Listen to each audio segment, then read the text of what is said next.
ਬਾਕਿਰਦਾਰ ਲੋਕ ਜਦੋਂ ਕਿਸੇ ਹੋਰ ਦੀ ਬਣਾਈ ਹੋਈ ਚੀਜ਼ ਦੀ ਵਰਤੋਂ ਕਰਦੇ ਨੇ ਤਾਂ ਉਸ ਦਾ ਧੰਨਵਾਦ ਕਰਨਾ ਲਾਜ਼ਮ ਰੱਖਦੇ ਨੇ।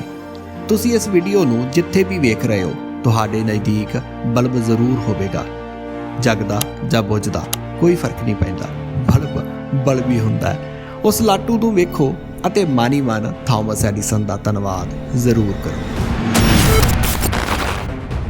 ਕਿਉਂਕਿ ਕੀਤੀ ਹੋਈ ਖੋਜ ਨੂੰ ਅੱਗੇ ਲੈ ਕੇ ਜਾਣਾ ਜਾਂ ਉਸ ਨੂੰ ਵੱਡਾ ਕਰਨਾ ਆਸਾਨ ਹੁੰਦਾ ਹੈ। ਜਿਵੇਂ 100 ਵਾਟ ਦੇ ਬਲਬ ਨੂੰ 200, 500 ਜਾਂ 1000 ਕਿੰਨਾ ਵੀ ਖੜ ਸਕਦੇ ਹੋ, ਪਰ ਅਸਲ ਕ੍ਰੈਡਿਟ ਤਾਂ ਉਸ ਇਨਸਾਨ ਦਾ ਹੈ ਜਿਸ ਨੇ ਆਪਣੀ ਜ਼ਿੰਦਗੀ ਦਾ ਇੱਕ ਵੱਡਾ ਹਿੱਸਾ ਇਸ ਦੇ ਨਾਮ ਲਾਇਆ ਅਤੇ ਇਸ ਦੀ ਖੋਜ ਕੀਤੀ। ਮਸਲਨ ਜਦੋਂ ਥਾਮਸ ਐਡੀਸਨ ਨੇ ਗ੍ਰਾਮਾਫੋਨ ਦੀ ਕਾਢ ਕੱਢੀ ਸੀ ਤਾਂ ਦੁਨੀਆ ਹੈਰਾਨ ਰਹਿ ਗਈ ਸੀ। ਉਸ ਵਕਤ ਕੋਈ ਸੋਚ ਵੀ ਨਹੀਂ ਸੀ ਸਕਦਾ ਕਿ ਆਵਾਜ਼ ਨੂੰ ਰਿਕਾਰਡ ਕਰਕੇ ਦੁਬਾਰਾ ਸੁਣਿਆ ਵੀ ਜਾ ਸਕਦਾ ਹੈ। ਲੋਕ ਗ੍ਰਾਮਾਫੋਨ ਨੂੰ ਖੋਲ੍ਹ ਕੇ ਵੇਖਦੇ ਸਨ ਕਿ ਕੋਈ ਵਿੱਚ ਬੈਠਾ ਬੋਲ ਤਾਂ ਨਹੀਂ ਰਿਹਾ। ਇਸੇ ਤਰ੍ਹਾਂ ਜਦੋਂ ਥਾਮਸ ਐਡੀਸਨ ਨੇ ਸਿਨੇਮੇ ਦੀ ਕਾਢ ਕੱਢੀ ਸੀ ਤਾਂ ਦੁਨੀਆ ਲਈ ਇੱਕ ਚਮਤਕਾਰ ਸੀ। ਦੁਨੀਆ ਤਾਂ ਛੱਡੋ, ਸਾਇੰਸਦਾਨਾਂ ਦੇ ਲਈ ਇੱਕ ਚਮਤਕਾਰ ਸੀ। ਉਸ ਵਕਤ ਸਾਇੰਸਦਾਨਾਂ ਵਿੱਚ ਅਕਸਰ ਕਿਹਾ ਜਾਂਦਾ ਸੀ ਕਿ ਥਾਮਸ ਐਡੀਸਨ ਨੇ ਚੱਲਦੀਆਂ ਫਿਰਦੀਆਂ ਤਸਵੀਰਾਂ ਵਿਖਾਉਣ ਵਾਲਾ ਇੱਕ ਕੈਮਰਾ ਬਣਾਇਆ ਹੈ। ਅੱਜ ਐਂਟਰਟੇਨਮੈਂਟ ਦੀ ਦੁਨੀਆ ਦੇ ਵਿੱਚ ਸਭ ਤੋਂ ਵੱਡਾ ਹਿੱਸਾ ਜੇ ਕਹੋ ਤਾਂ ਉਹ ਸਿਨੇਮੇ ਦਾ ਹੀ ਹੈ ਅਤੇ ਇਹ ਥਾਮਸ ਐਡੀਸਨ ਦੇ ਦਿਮਾਗ ਦੀ ਹੀ ਦੇਣ ਸੀ। ਦਰਅਸਲ ਜਦੋਂ ਇਹਨਾਂ ਸਾਰੀਆਂ ਚੀਜ਼ਾਂ ਨੂੰ ਤੁਸੀਂ ਉਸ ਸਮੇਂ ਦੇ ਵਿੱਚ ਤਸੱਵੁਰ ਕਰਦੇ ਹੋ ਤਾਂ ਇਹ ਬਹੁਤ ਵੱਡਾ ਲੱਗਦਾ ਹੈ। ਅੱਜ ਵੈਸਟਰਨ ਵਰਲਡ ਦੇ ਵਿੱਚ ਜੋ ਵੀ ਵਾਪਰਦਾ ਹੈ ਤਾਂ ਵਿਦਿਨ 5-6 ਸੈਕਿੰਡ ਤੁਹਾਡੇ ਮੋਬਾਈਲ ਤੇ ਦਿਸਣਾ ਸ਼ੁਰੂ ਹੋ ਜਾਂਦਾ ਹੈ, ਪਰ ਉਸ ਸਮੇਂ ਅਜਿਹਾ ਨਹੀਂ ਸੀ। ਜਦੋਂ ਸ਼ੁਰੂਆਤ ਵਿੱਚ ਖੋਜਕਾਰਾਂ ਵੱਲੋਂ ਕਿਸਾਨਾਂ ਨੂੰ ਇਹ ਕਿਹਾ ਗਿਆ ਕਿ ਤੁਸੀਂ ਸਵਿੱਚ ਨੂੰ ਦਬਾਓਗੇ ਤਾਂ ਪਾਣੀ ਆਪਣੇ ਆਪ ਉੱਪਰ ਆ ਜਾਏਗਾ ਤਾਂ ਉਹਨਾਂ ਨੂੰ ਇਹ ਹਾਸੋਹੀਣਾ ਲੱਗਦਾ ਸੀ। ਜਦੋਂ ਇਹ ਕਿਹਾ ਗਿਆ ਕਿ ਇੱਕ ਸ਼ੀਟ ਦੇ ਉੱਤੇ ਇੱਕ ਕੁਰਸੀ ਦੇ ਉੱਪਰ ਤੁਸੀਂ ਬੈਠੋਗੇ ਅਤੇ ਤੁਹਾਡੀ ਪੈਲੀ ਆਪਣੇ ਆਪ ਵਗਦੀ ਜਾਏਗੀ, ਇਹ ਵੀ ਉਹਨਾਂ ਲਈ ਇੱਕ ਮਜ਼ਾਈਆ ਤੰਜ ਦੀ ਤਰ੍ਹਾਂ ਸੀ। ਪਰ ਜਦੋਂ ਟਰੈਕਟਰ ਦੀ ਇਨਵੈਂਸ਼ਨ ਹੋਈ ਅਤੇ ਮੋਟਰਾਂ ਇਜਾਦ ਹੋਈਆਂ ਤਾਂ ਇਹ ਸਾਰਾ ਕੁਝ ਸੱਚ ਸਾਬਤ ਹੋਇਆ। ਥਾਮਸ ਐਲਵਾ ਐਡੀਸਨ ਦਾ ਜਨਮ 11 ਫਰਵਰੀ 1847 ਨੂੰ ਮਿਲਾਨ ਵਿਖੇ ਹੋਇਆ। ਇਹ ਸ਼ਹਿਰ ਅਮਰੀਕਾ ਦੇ ਇੱਕ ਸੂਬੇ ਓਹਾਈਓ ਵਿੱਚ ਹੈ। ਥਾਮਸ ਐਡੀਸਨ ਦੇ ਪਿਤਾ ਦਾ ਨਾਮ ਸੈਮ ਐਡੀਸਨ ਅਤੇ ਮਾਤਾ ਦਾ ਨਾਮ ਨੈਂਸੀ ਸੀ। ਦਰਅਸਲ ਥਾਮਸ ਐਡੀਸਨ ਦੇ ਜਨਮ ਤੋਂ ਪਹਿਲਾਂ ਇਹ ਪਰਿਵਾਰ ਕੈਨੇਡਾ ਦੇ ਇੱਕ ਛੋਟੇ ਜਿਹੇ ਪਿੰਡ ਵਿਆਨਾ ਵਿੱਚ ਰਹਿੰਦਾ ਸੀ, ਜਿੱਥੇ ਥਾਮਸ ਐਡੀਸਨ ਦੇ ਪਿਤਾ ਦਾ ਹੋਟਲ ਦਾ ਕਾਰੋਬਾਰ ਸੀ। ਪਰ ਉਨੀ ਦਿਨੀ ਕੈਨੇਡਾ ਵਿੱਚ ਸ਼ਾਹੀ ਸਰਕਾਰ ਦੇ ਵਿਰੁੱਧ ਬਗਾਵਤ ਹੋ ਰਹੀ ਸੀ, ਜਿਸ ਵਿੱਚ ਥਾਮਸ ਐਡੀਸਨ ਦੇ ਪਿਤਾ ਨੇ ਵੱਧ ਚੜ੍ਹ ਕੇ ਭਾਗ ਲਿਆ। ਪਰ ਇਹ ਬਗਾਵਤ ਕਾਮਯਾਬ ਨਾ ਹੋ ਸਕੀ, ਜਿਸ ਤੋਂ ਬਾਅਦ ਹਾਰੇ ਹੋਏ ਲੋਕਾਂ ਨੂੰ ਲੁਕਣਾ ਪਿਆ। ਇਸ ਤੋਂ ਬਾਅਦ ਥਾਮਸ ਐਡੀਸਨ ਦੇ ਪਿਤਾ ਸੈਮ ਨੇ ਅਮਰੀਕਾ ਜਾਣਾ ਸੁਰੱਖਿਅਤ ਸਮਝਿਆ। ਅਖੀਰ ਅਮਰੀਕਾ ਦੇ ਮਿਲਾਨ ਵਿਖੇ ਆ ਕੇ ਉਸਨੇ ਇੱਕ ਲੱਕੜ ਦਾ ਆਰਾ ਲਗਾਇਆ ਅਤੇ ਬਾਲੇ ਬਣਾਉਣ ਲੱਗਾ। ਹੌਲੀ-ਹੌਲੀ ਉਸ ਦਾ ਵਪਾਰ ਵੱਧਦਾ ਗਿਆ, ਜਿਸ ਤੋਂ ਬਾਅਦ ਉਸਨੇ ਬਾਕੀ ਰਹਿੰਦਾ ਪਰਿਵਾਰ ਉੱਥੇ ਸੱਦ ਲਿਆ। ਫਿਰ ਇੱਥੇ ਹੀ ਥਾਮਸ ਐਲਵਾ ਐਡੀਸਨ ਦਾ ਜਨਮ ਹੋਇਆ। ਥਾਮਸ ਆਪਣੇ ਮਾਪਿਆਂ ਦਾ 7ਵਾਂ ਬੱਚਾ ਸੀ। ਪਹਿਲੇ 6 ਬੱਚਿਆਂ ਵਿੱਚੋਂ ਕੇਵਲ 3 ਹੀ ਜਿਉਂਦੇ ਬਚੇ ਸਨ। ਘਰ ਵਿੱਚ ਕਾਫੀ ਦੇਰ ਬਾਅਦ ਬੱਚਾ ਪੈਦਾ ਹੋਣ ਕਰਕੇ ਇਸ ਨੂੰ ਕਾਫੀ ਪਿਆਰ ਅਤੇ ਲਾਡ ਮਿਲਿਆ। ਥਾਮਸ ਦੀ ਇੱਕ ਆਦਤ ਸੀ ਸਵਾਲ ਪੁੱਛਣ ਦੀ। ਉਹ ਤਰ੍ਹਾਂ ਦੇ ਸਵਾਲ ਪੁੱਛਦਾ ਸੀ, ਜਿਸ ਤੋਂ ਉਸਦੇ ਪਰਿਵਾਰਕ ਮੈਂਬਰ ਕਾਫੀ ਅੱਕੇ ਹੋਏ ਸਨ। ਪਰ ਥਾਮਸ ਦੀ ਮਾਂ ਕਾਫੀ ਠਹਿਰਾਅ ਅਤੇ ਤਹੱਮਲ ਵਾਲੀ ਸੀ। ਥਾਮਸ ਦਾ ਸਿਰ ਕਾਫੀ ਵੱਡਾ ਸੀ। ਕਈ ਦਫਾ ਤਾਂ ਉਸਦੇ ਅਜੀਬੋ-ਗਰੀਬ ਪੁੱਛੇ ਜਾਣ ਵਾਲੇ ਸਵਾਲਾਂ ਨੂੰ ਉਸਦੇ ਸਿਰ ਦੇ ਨਾਲ ਜੋੜ ਕੇ ਵੀ ਕਿਹਾ ਜਾਂਦਾ ਕਿ ਸ਼ਾਇਦ ਇਹ ਨਾਰਮਲ ਨਹੀਂ। ਇਸ ਤੋਂ ਬਾਅਦ ਥਾਮਸ ਦੇ ਪਿਤਾ ਨੂੰ ਪਤਾ ਲੱਗਦਾ ਹੈ ਕਿ ਜਿਸ ਮੌਜੂ ਦਾ ਕਰਕੇ ਉਹ ਇੱਥੇ ਲੁਕੇ ਹੋਏ ਨੇ ਉਹ ਹੁਣ ਸਭ ਕੁਝ ਠੰਡ-ਠੰਡੌਲਾ ਹੈ। ਜਿਸ ਤੋਂ ਬਾਅਦ ਥਾਮਸ ਦਾ ਪਿਤਾ ਆਪਣੇ ਪਰਿਵਾਰ ਨੂੰ ਲੈ ਕੇ ਮੁੜ ਆਪਣੇ ਜੱਦੀ ਘਰ ਵਿਆਨਾ ਕੈਨੇਡਾ ਵਿਖੇ ਵਾਪਸ ਆ ਜਾਂਦਾ ਹੈ। ਥਾਮਸ ਦੀ ਉਮਰ ਇਸ ਵਕਤ 5 ਸਾਲ ਦੀ ਸੀ। ਇਸ ਤੋਂ ਬਾਅਦ ਇਹ ਪਰਿਵਾਰ ਇੱਥੇ 2 ਸਾਲ ਰਹਿੰਦਾ ਹੈ। 2 ਸਾਲ ਬਾਅਦ ਇਹ ਸਾਰਾ ਪਰਿਵਾਰ ਮਿਸ਼ੀਗਨ ਦੇ ਸ਼ਹਿਰ ਬੰਦਰਗਾਹ ਰੋਹਾਨ ਵਿੱਚ ਆ ਜਾਂਦਾ ਹੈ। ਥਾਮਸ ਐਡੀਸਨ ਦਾ ਤਕਰੀਬਨ ਬਚਪਨ ਇੱਥੇ ਹੀ ਗੁਜ਼ਰਿਆ। ਥਾਮਸ ਨੂੰ ਇੱਥੇ ਇੱਕ ਸਕੂਲ ਵਿੱਚ ਪਾਇਆ ਜਾਂਦਾ ਹੈ, ਪਰ ਜਿਵੇਂ ਸਿਆਣੇ ਕਹਿੰਦੇ ਨੇ, ਵਾਦੜੀਆਂ ਸਜਾਦੜੀਆਂ ਨਿਭਣ ਸਿਰਾਂ ਦੇ ਨਾਲ, ਜਾਨੀ ਤੁਹਾਡੀਆਂ ਆਦਤਾਂ ਤੁਹਾਡੇ ਮਰਨ ਦੇ ਨਾਲ ਹੀ ਖਤਮ ਹੁੰਦੀਆਂ। ਥਾਮਸ ਨੂੰ ਸਵਾਲ ਪੁੱਛਣ ਦੀ ਉਹ ਚੁਬਾਹੀ ਇੱਥੇ ਵੀ ਲੜਦੀ ਰਹੀ। ਉਹ ਆਪਣੇ ਅਧਿਆਪਕ ਨੂੰ ਤਰ੍ਹਾਂ ਦੇ ਸਵਾਲ ਪੁੱਛਦਾ, ਜਿਸ ਦਾ ਕੋਈ ਤਸੱਲੀ ਬਖਸ਼ ਜਵਾਬ ਨਾ ਮਿਲਣ ਦਾ ਕਰਕੇ ਉਹ ਸਕੂਲ ਜਾਣਾ ਛੱਡ ਦਿੰਦਾ ਹੈ, ਜਾਂ ਕਹਿ ਲਓ ਅਗਲਿਆਂ ਨੇ ਛਡਾ ਦਿੱਤਾ। ਇਸ ਤੋਂ ਬਾਅਦ ਥਾਮਸ ਦੀ ਮਾਂ ਉਸ ਨੂੰ ਘਰੇ ਹੀ ਪੜ੍ਹਾਉਣਾ ਸ਼ੁਰੂ ਕਰਦੀ ਹੈ। 10 ਸਾਲ ਦੀ ਉਮਰ ਤੱਕ ਉਸਨੇ ਕਈ ਨਾਵਲ, ਕਈ ਨਾਟਕ, ਇਤਿਹਾਸ ਅਤੇ ਸਾਇੰਸ ਦੇ ਨਾਲ ਰਿਲੇਟਡ ਕਈ ਕਿਤਾਬਾਂ ਪੜ੍ਹ ਲਈਆਂ ਸਨ। ਉਹ ਆਪਣੇ ਘਰ ਵਿੱਚ ਹੀ ਪ੍ਰਯੋਗ ਕਰਦਾ ਸੀ।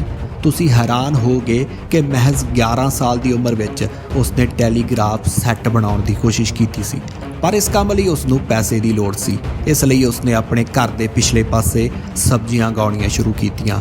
ਉਹ ਵੇਚੀਆਂ ਵੀ, ਪਰ ਉਹਨਾਂ ਪੈਸਿਆਂ ਦਾ ਜ਼ਿਆਦਾ ਹਿੱਸਾ ਉਸਦੇ ਪਿਤਾ ਦੇ ਕੋਲ ਆ ਗਿਆ।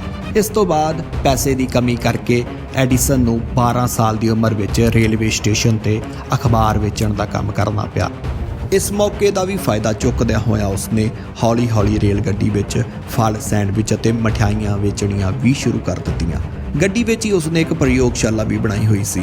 ਉਹ ਆਪਣੀ ਆਮਦਨ ਦਾ ਜ਼ਿਆਦਾ ਹਿੱਸਾ ਪ੍ਰਯੋਗ ਦਾ ਸਮਾਨ ਖਰੀਦਣ ਉੱਤੇ ਹੀ ਖਰਚ ਕਰਦਾ ਸੀ। ਗੱਡੀ ਚੱਲ ਰਹੀ ਹੁੰਦੀ ਸੀ ਅਤੇ ਉਹ ਪ੍ਰਯੋਗ ਕਰਦਾ ਰਹਿੰਦਾ ਸੀ। ਇੱਥੇ ਹੀ ਤੁਸੀਂ ਇੱਕ ਵਾਰ ਫਿਰ ਹੈਰਾਨ ਹੋਗੇ ਕਿ ਗੱਡੀ ਵਿੱਚ ਹੀ ਉਸਨੇ ਅਖਬਾਰ ਛਾਪਣ ਦੀ ਇੱਕ ਨਿੱਕੀ ਜਿਹੀ ਮਸ਼ੀਨ ਵੀ ਲਾਈ ਸੀ। ਉਹ ਆਪ ਹੀ ਅੱਖਰ ਜੋੜਦਾ, ਆਪ ਹੀ ਲਿਖਦਾ ਅਤੇ ਆਪ ਹੀ ਛਾਪ ਕੇ ਵੇਚਦਾ ਸੀ। ਉਸ ਦੇ ਅਖਬਾਰ ਦਾ ਨਾਂ ਸੀ ਗ੍ਰੈਂਡ ਟਰੰਕ ਹੈਰਲਡ। ਇੱਕ ਦਿਨ ਥਾਮਸ ਐਡੀਸਨ ਰੇਲ ਗੱਡੀ ਵਿੱਚ ਬਣੀ ਆਪਣੀ ਪ੍ਰਯੋਗਸ਼ਾਲਾ ਵਿੱਚ ਪ੍ਰਯੋਗ ਕਰ ਰਿਹਾ ਸੀ, ਪਰ ਇਸ ਦੌਰਾਨ ਅੱਗ ਲੱਗ ਜਾਂਦੀ ਹੈ। ਰੇਲਵੇ ਦੇ ਅਧਿਕਾਰੀ ਉਸ ਨਾਲ ਬਹੁਤ ਨਾਰਾਜ਼ ਹੁੰਦੇ ਨੇ। ਉਹ ਉਸ ਦੇ ਅਖਬਾਰ ਵੇਚਣ ਅਤੇ ਛਾਪਣ ਦੇ ਕੰਮ ਤੇ ਪਾਬੰਦੀ ਲਗਾ ਦਿੰਦੇ ਨੇ। ਇਸੇ ਸਮੇਂ ਹੀ ਰੇਲਵੇ ਦੇ ਇੱਕ ਅਧਿਕਾਰੀ ਨੇ ਐਡੀਸਨ ਦੇ ਕੰਨਾਂ ਨੂੰ ਜ਼ੋਰ ਨਾਲ ਖਿੱਚਿਆ ਸੀ, ਜਿਸ ਤੋਂ ਬਾਅਦ ਉਸ ਦੇ ਕੰਨਾਂ ਵਿੱਚ ਸਾਰੀ ਉਮਰ ਲਈ ਨੁਕਸ ਪੈ ਗਿਆ। ਇਸ ਤੋਂ ਬਾਅਦ ਥਾਮਸ ਐਡੀਸਨ ਨੂੰ ਸਾਰੀ ਉਮਰ ਕੰਨਾਂ ਵਿੱਚ ਘੱਟ ਸੁਣਦਾ ਰਿਹਾ। ਐਡੀਸਨ ਦਾ ਅਖਬਾਰ ਛਪਾਈ ਦਾ ਕੰਮ ਬੰਦ ਹੋਣ ਦਾ ਕਰਕੇ ਐਡੀਸਨ ਕਾਫੀ ਮਾਯੂਸ ਹੋ ਗਿਆ ਸੀ। ਪਰ ਇੱਕ ਦਿਨ ਐਡੀਸਨ ਸਟੇਸ਼ਨ ਤੇ ਹੀ ਫਲ ਅਤੇ ਸਬਜ਼ੀਆਂ ਵੇਚ ਰਿਹਾ ਸੀ। ਉਸਨੇ ਵੇਖਿਆ ਕਿ ਇੱਕ 3 ਸਾਲ ਦਾ ਬੱਚਾ ਰੇਲਵੇ ਲਾਈਨ ਦੇ ਵਿਚਕਾਰ ਬੈਠਾ ਖੇਡ ਰਿਹਾ ਹੈ ਅਤੇ ਦੂਸਰੇ ਪਾਸਿਓਂ ਗੱਡੀ ਆ ਰਹੀ ਹੈ। ਉਹ ਫੁਰਤੀ ਨਾਲ ਦੌੜਿਆ ਅਤੇ ਬੱਚੇ ਨੂੰ ਚੁੱਕ ਕੇ ਇੱਕ ਪਾਸੇ ਕਰਕੇ ਬਚਾ ਲਿਆ। ਇਹ ਬੱਚਾ ਉੱਥੋਂ ਦੇ ਸਟੇਸ਼ਨ ਮਾਸਟਰ ਮੈਕੈਂਜੀ ਦਾ ਸੀ। ਸਟੇਸ਼ਨ ਮਾਸਟਰ ਮੈਕੈਂਜੀ ਐਡੀਸਨ ਤੇ ਇੰਨਾ ਖੁਸ਼ ਹੋਇਆ ਕਿ ਇਨਾਮ ਵਜੋਂ ਉਸਨੇ ਉਸ ਨੂੰ ਟੈਲੀਗ੍ਰਾਫੀ ਸਿਖਾਉਣੀ ਸ਼ੁਰੂ ਕਰ ਦਿੱਤੀ। ਐਡੀਸਨ ਇਹ ਕੰਮ ਸਿੱਖ ਕੇ ਬਹੁਤ ਖੁਸ਼ ਸੀ। ਐਡੀਸਨ ਨੂੰ ਇਸ ਦਾ ਕਾਫੀ ਫਾਇਦਾ ਹੋਇਆ। ਜਦੋਂ ਐਡੀਸਨ ਦਾ ਅਖਬਾਰ ਛਾਪਣ ਦਾ ਕੰਮ ਠੱਪ ਹੋਇਆ ਤਾਂ ਉਸ ਨੂੰ ਸਟ੍ਰੈਟਫੋਰਡ ਸਟੇਸ਼ਨ ਤੇ ਡਾਕੀਏ ਦੀ ਨੌਕਰੀ ਮਿਲ ਗਈ। ਇੱਥੇ ਐਡੀਸਨ ਨੂੰ ਸਮਾਂ ਤਾਂ ਭਾਵੇਂ ਘੱਟ ਮਿਲਦਾ ਸੀ, ਪਰ ਪ੍ਰਯੋਗ ਦਾ ਕੀੜਾ ਉਸ ਨੂੰ ਦਿਨ ਰਾਤ ਲੜਦਾ, ਜਿਸ ਦੇ ਨਤੀਜੇ ਵਜੋਂ ਇੱਥੇ ਹੀ ਉਸਨੇ ਆਪਣੀ ਪਹਿਲੀ ਕਾਢ ਕੱਢੀ। ਉਸਨੇ ਇੱਕ ਅਜਿਹੀ ਮਸ਼ੀਨ ਬਣਾਈ ਜਿਹੜੀ ਆਪਣੇ ਆਪ ਹੀ ਡਾਕ ਦੇ ਦਿੰਦੀ ਸੀ। ਪਰ ਇੱਕ ਦਿਨ ਐਡੀਸਨ ਨੂੰ ਸਟ੍ਰੈਟਫੋਰਡ ਸਟੇਸ਼ਨ ਤੇ ਗੱਡੀ ਖੜੀ ਕਰਨ ਦਾ ਨੋਟਿਸ ਮਿਲਦਾ ਹੈ, ਪਰ ਉਸ ਦੀ ਅਣਗਹਿਲੀ ਕਰਕੇ ਗੱਡੀ ਸਿਗਨਲ ਕਰਨ ਤੋਂ ਪਹਿਲਾਂ ਹੀ ਨਿਕਲ ਜਾਂਦੀ ਹੈ, ਜਿਸ ਦੇ ਨਤੀਜੇ ਵਜੋਂ ਐਡੀਸਨ ਨੂੰ ਇੱਥੋਂ ਨੌਕਰੀ ਛੱਡਣੀ ਪੈਂਦੀ ਹੈ। ਇਸ ਪਿੱਛੋਂ ਉਹ ਕਈ ਥਾਂ ਤੇ ਨੌਕਰੀ ਦੀ ਤਲਾਸ਼ ਕਰਦਾ ਹੈ ਅਤੇ ਬੋਸਟਨ ਆ ਕੇ ਫਿਰ ਉਸ ਨੂੰ ਡਾਕੀਏ ਦੀ ਹੀ ਨੌਕਰੀ ਮਿਲ ਜਾਂਦੀ ਹੈ। ਐਡੀਸਨ ਨੂੰ ਕਿਤਾਬਾਂ ਪੜ੍ਹਨ ਦਾ ਹਾਲੇ ਵੀ ਬਹੁਤ ਸ਼ੌਂਕ ਸੀ। ਉਸਨੇ ਇੱਥੇ ਆ ਕੇ ਅੰਗਰੇਜ਼ ਸਾਇੰਟਿਸਟ ਮਾਈਕਲ ਫੈਰਾਡੇ ਦੀਆਂ ਬਿਜਲੀ ਦੀਆਂ ਕਾਢਾਂ ਸੰਬੰਧੀ ਸਾਰੀਆਂ ਕਿਤਾਬਾਂ ਪੜ੍ਹੀਆਂ। ਹੁਣ ਉਹ ਵੋਟ ਰਿਕਾਰਡਰ ਦੇ ਤੌਰ ਤੇ ਕੰਮ ਕਰ ਰਿਹਾ ਸੀ। ਉਸਨੇ ਇੱਕ ਅਜਿਹੀ ਮਸ਼ੀਨ ਤਿਆਰ ਕੀਤੀ ਜਿਹੜੀ ਬਿਜਲੀ ਨਾਲ ਚੱਲਦੀ ਸੀ ਅਤੇ ਬਹੁਤ ਹੀ ਘੱਟ ਸਮੇਂ ਵਿੱਚ ਵੋਟਾਂ ਦੀ ਗਿਣਤੀ ਕਰਦੀ ਸੀ। ਉਸਨੇ ਇਹ ਮਸ਼ੀਨ ਅਮਰੀਕਨ ਕਾਂਗਰਸ ਦੇ ਮੈਂਬਰਾਂ ਨੂੰ ਵਿਖਾਈ, ਪਰ ਉਸਦੀ ਇਹ ਮਸ਼ੀਨ ਨੂੰ ਪ੍ਰਵਾਨ ਨਹੀਂ ਕੀਤਾ ਗਿਆ।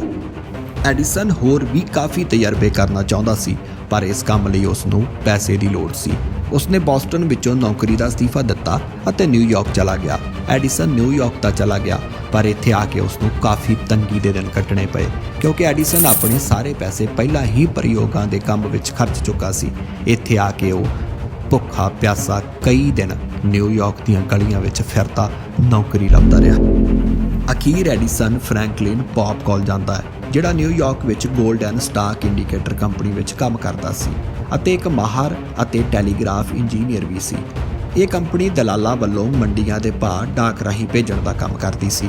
ਐਡੀਸਨ ਨੌਕਰੀ ਦੀ ਭਾਲ ਵਿੱਚ ਜਦੋਂ ਇੱਥੇ ਪਹੁੰਚਦਾ ਹੈ ਤਾਂ ਅਚਾਨਕ ਇੱਥੇ ਡਾਕ ਭੇਜਣ ਵਾਲੀ ਮਸ਼ੀਨ ਖਰਾਬ ਹੋ ਜਾਂਦੀ ਹੈ। ਸਾਰਾ ਕੰਮ ਠੱਪ ਹੋ ਜਾਂਦਾ ਹੈ। ਬਹੁਤ ਕੋਸ਼ਿਸ਼ ਕਰਨ ਤੋਂ ਬਾਅਦ ਵੀ ਜਦੋਂ ਮਸ਼ੀਨ ਨਹੀਂ ਚੱਲਦੀ ਤਾਂ ਮਾਲਕ ਅਤੇ ਇੰਜੀਨੀਅਰ ਵਾਪਸ ਮੁੜਨ ਲੱਗਦੇ ਨੇ। ਇਹੀ ਵਕਤ ਐਡੀਸਨ ਦੀ ਮਹਾਰਤ ਰੰਗ ਲਿਆਉਂਦੀ ਹੈ। ਐਡੀਸਨ ਮਸ਼ੀਨ ਠੀਕ ਕਰਨ ਦੇ ਲਈ ਹੱਥ ਖੜਾ ਕਰਕੇ ਪੇਸ਼ਕਸ਼ ਕਰਦਾ ਹੈ। ਮਨਜ਼ੂਰੀ ਮਿਲਣ ਤੋਂ ਬਾਅਦ ਐਡੀਸਨ ਮਿੰਟਾਂ ਸਕਿੰਟਾਂ ਦੇ ਵਿੱਚ ਉਸ ਮਸ਼ੀਨ ਨੂੰ ਠੀਕ ਕਰ ਦਿੰਦਾ ਹੈ, ਜਿਸ ਦੇ ਨਤੀਜੇ ਵਜੋਂ ਐਡੀਸਨ ਨੂੰ ਉਸੇ ਹੀ ਕੰਪਨੀ ਵਿੱਚ ਨੌਕਰੀ ਮਿਲ ਜਾਂਦੀ ਹੈ। ਪਰ ਐਡੀਸਨ ਕੁਝ ਸਮਾਂ ਬਾਅਦ ਉਹ ਨੌਕਰੀ ਛੱਡ ਦਿੰਦਾ ਹੈ। ਨਿਊਯਾਰਕ ਵਿੱਚ ਰਹਿੰਦਿਆਂ ਹੀ ਐਡੀਸਨ ਨੇ ਹੋਰ ਬਹੁਤ ਸਾਰੇ ਪ੍ਰਯੋਗ ਕੀਤੇ। ਉਸਨੇ ਇੱਕ ਅਜਿਹੀ ਮਸ਼ੀਨ ਤਿਆਰ ਕੀਤੀ ਜਿਸ ਨਾਲ ਇੱਕੋ ਸਮੇਂ ਕਾਫੀ ਸੁਨੇਹੇ ਭੇਜੇ ਜਾ ਸਕਦੇ ਸਨ। ਇਹ ਮਸ਼ੀਨ ਦਾ ਪੇਟੈਂਟ ਗੋਲਡ ਇੰਡੀਕੇਟਰ ਕੰਪਨੀ ਨੇ ਖਰੀਦ ਲਿਆ, ਜਿਸ ਨਾਲ ਐਡੀਸਨ ਨੂੰ ਕਾਫੀ ਪੈਸੇ ਮਿਲੇ। ਇਹਨਾਂ ਪੈਸਿਆਂ ਨਾਲ ਉਸਨੇ ਆਪਣੀ ਪ੍ਰਯੋਗਸ਼ਾਲਾ ਨੂੰ ਹੋਰ ਵਧਾ ਲਿਆ। ਇਸ ਤੋਂ ਬਾਅਦ ਐਡੀਸਨ ਦੀ ਪ੍ਰਸਿੱਧੀ ਦੂਰ ਦੂਰ ਤੱਕ ਪਹੁੰਚ ਚੁੱਕੀ ਸੀ। ਉਹ ਸੰਸਾਰ ਦੇ ਪ੍ਰਸਿੱਧ ਸਾਇੰਸਦਾਨਾਂ ਵਿੱਚ ਮੰਨਿਆ ਜਾਣ ਲੱਗਾ ਸੀ। ਐਡੀਸਨ ਨੇ ਗ੍ਰਾਮਾਫੋਨ, ਸਿਨੇਮਾ, ਬਲਬ ਤੋਂ ਇਲਾਵਾ ਬਿਜਲੀ ਦੀਆਂ ਹੋਰ ਵੀ ਬਹੁਤ ਸਾਰੀਆਂ ਚੀਜ਼ਾਂ ਜਿਵੇਂ ਸਵਿਚ, ਫਿਊਜ਼ ਅਤੇ ਬਿਜਲੀ ਦੇ ਮੀਟਰ ਤੱਕ ਦੀ ਐਡੀਸਨ ਨੇ ਕਾਢ ਕੱਢੀ ਸੀ।